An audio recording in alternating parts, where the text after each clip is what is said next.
क्या 2027 में मायावती फिर बनेंगी मुख्यमंत्री? जानिए क्या कहते हैं राजनीति समीकरण। उत्तर प्रदेश विधानसभा चुनाव 2027 जैसे जैसे करीब आ रहे हैं, एक सवाल लगातार चर्चा में है। क्या इस बार मायावती की वापसी होगी या बहुजन समाज पार्टी एक बार फिर से सत्ता में आ सकती है? आज हम किसी दावे या भविष्यवाणी की नहीं बल्कि राजनीति समीकरणों की बात करेंगे। सबसे पहले बात करते हैं बहुजन समाज पार्टी की।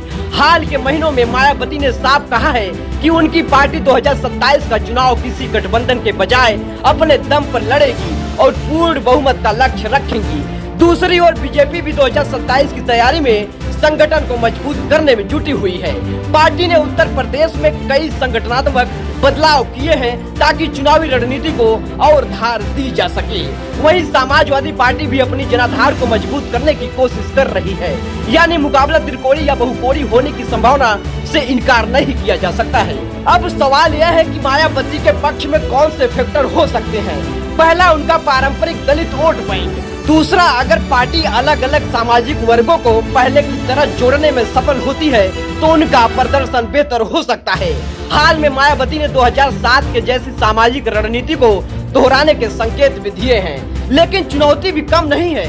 बीजेपी सत्ता में रहते हुए अपने संगठन और विकास के मुद्दों पर चुनाव लड़ने की तैयारी कर रही है, जबकि समाजवादी पार्टी भी विपक्ष के रूप में अपनी स्थिति मजबूत करने का प्रयास कर रही है।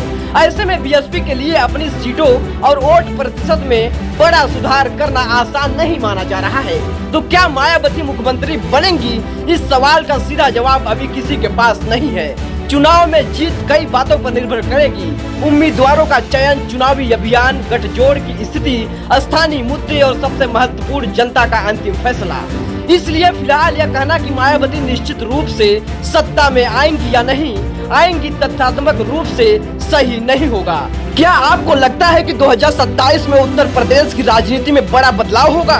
क्या मायावती वापसी करेंगी या फिर सत्ता किसी और के हाथ में जाएगी? आपकी क्या राय है कमेंट में जरूर बताएं। जल्द ही दिखाएंगे ग्राउंड रिपोर्ट पर जनता की क्या राय है। बने रहे डीडी मीडिया के साथ। मैं हूँ दिलीप दुबे। बहुत बहुत धन्यवाद।